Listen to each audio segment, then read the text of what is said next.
What's up gamers, DreamcastGuy here, reviewing today Valkyria Chronicles 4. This is one of my favorite, basically forgotten Sega series. It has good combat, cool stories, and some really great art, which is why it was rather baffling when it basically vanished. We still haven't even gotten Valkyria Chronicles 3 over here in America, which is just so baffling, but I am extremely happy that we at last have another sequel, and this one takes the entire franchise in an interesting direction by basically being a spin-off. This takes place during the same events of the opening game, which is the Europa World War. Think of this as just basically a very anime retelling of World War II with evil Nazis and giant battles. You even do your own version of the D-Day landing. But I'm getting ahead of myself. Let's talk about what this game is. Each of the Valkyria Chronicles games are sort of like extremely tactical turn-based combat games, but with a heavy slant on military combat. And it's a mixing that seems really bizarre, but functions extremely well. Every single moment of these big battles really sort of makes sense, from the times you're trying to aim at somebody's head to the next moment when you need to try and have a tank just rush somebody.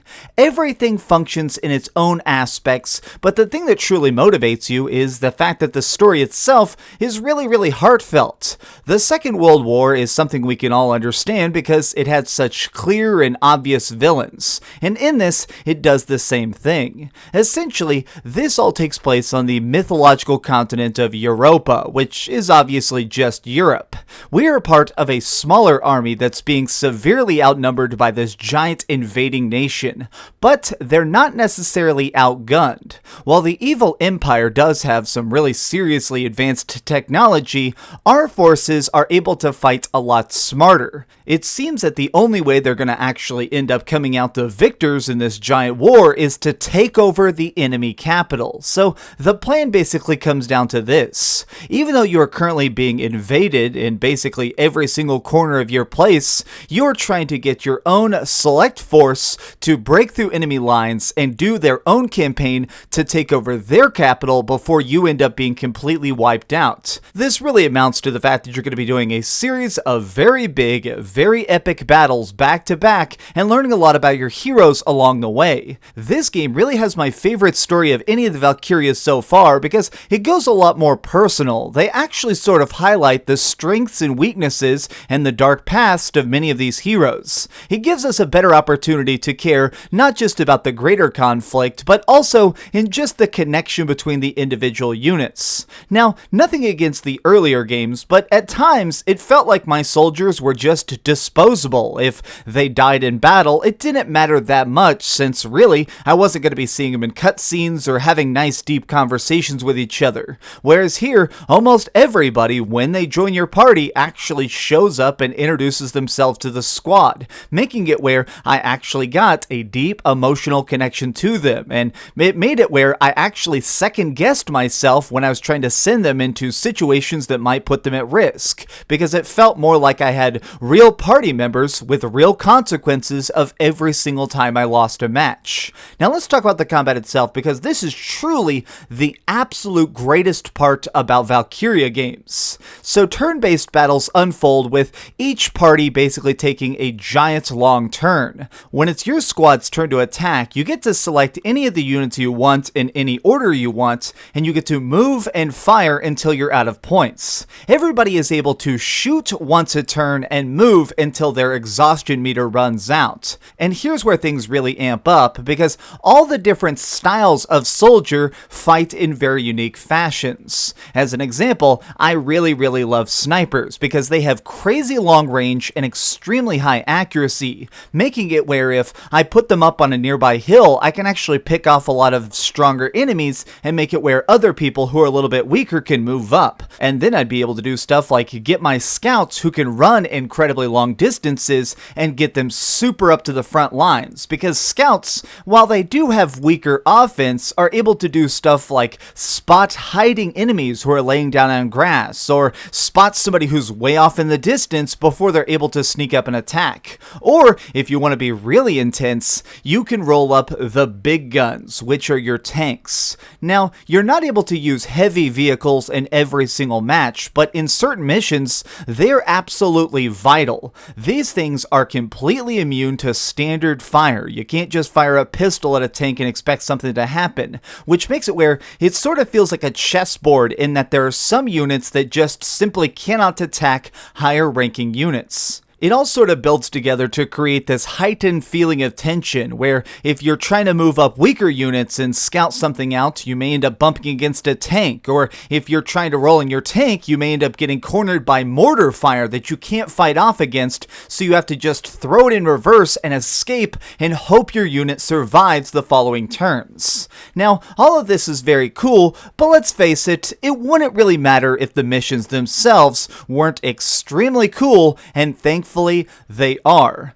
Every single one of the tasks that we're trying to complete has very different objectives, because war is not really a straight line. You need to be ready for every single different circumstance. Like, in one mission, I was having to sneak through a really foggy town without being seen and identify which of these enemy tanks was real and which ones were just an optical illusion that are made out of wood in order to try and confuse the enemy invaders, which in this case is us. Or another time where there was a really cool mission where we were trying to basically sneak into this enemy base, but instead of just having everybody all grouped together, I had two units that were very tiny split on opposite sides of a ravine. So as we progressed, each one would help defend each other. The guys on the high ground could be able to shoot some people with rocket launchers before they can react, which lets the lower team move up and take out something else, like open up a door or blow up somebody by setting off a landmine.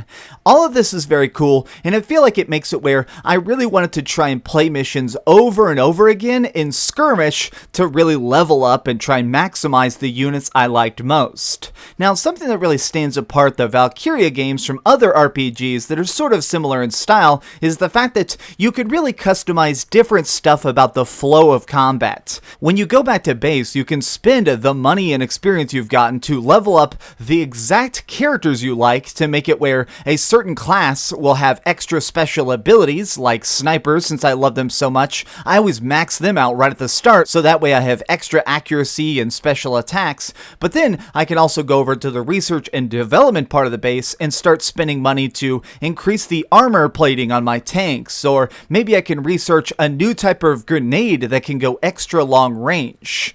The raw combat itself is the true highlight of Valkyria Chronicles, and definitely the reason you'd be playing it for hours and hours and hours. But I will say that there is a little bit of drawback, which is that it seems like the cutscenes are not nearly as good as they once were. Previous entries really managed to have some engaging, well-acted cutscenes, and while I think that the voice acting here is superb, so much of it is just done as these weird side-by-side panel things here that sort of just look like comic book pages talking to each other, and it just feels really out of place. I'd rather have a wide-angle shot of a bunch of my heroes all just having a normal conversation instead of having these weird face-to-face comic book cutouts. Another problem I definitely ran into is that I really wish that there were some more side quests. There are a few, and there is a bunch of like squad missions that let you do stuff that's either a flashback or a specialty mission that surrounds itself around a particular character, but I still didn't feel like there was enough. The game is definitely trying to keep you invested in this giant world war by rushing you towards that next big objective and really try and force you into that next major mission. But sometimes I want to be able to slow down and actually enjoy this world that they've obviously spent so much time constructing. Give me more chances to go back to older battlefields and see different places. Maybe give me new side missions on existing territories. That way I can actually get a better appreciation for just how brilliantly all these little cities are made. Instead, I kind of just found myself beating a mission, doing the one side quest I could, and then going on to the next major chapter, and I kind of wanted more excuses to tap the brakes if I really wanted to get more out of this truly interesting game. Okay, so we've heard a little bit of good and a little bit of bad, but let's go over the ratings board and put a big number on it.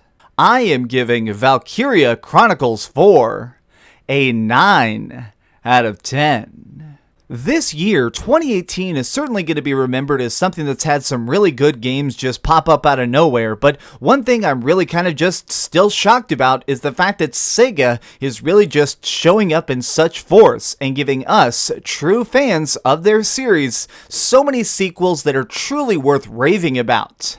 Thanks so much for watching, gamers. If you enjoyed this video, please give it a like, share with your friends, and subscribe if you haven't already. But do me the biggest favor of all and keep dreaming. Oh, hey, I was just playing a little bit of Grand Theft Auto on my Darth Vader PSP. Are you curious what I'm going to come out with next? Well, if you click this button, you'll be subscribed to be the first to know. Also, if you click over here and here, you can see my latest review and my latest top 10. I promise, it was super good. Or it was really bad and I'm sure you can just make fun of me in the comments. Either way, it'll be a lot of fun. Thanks so much for watching.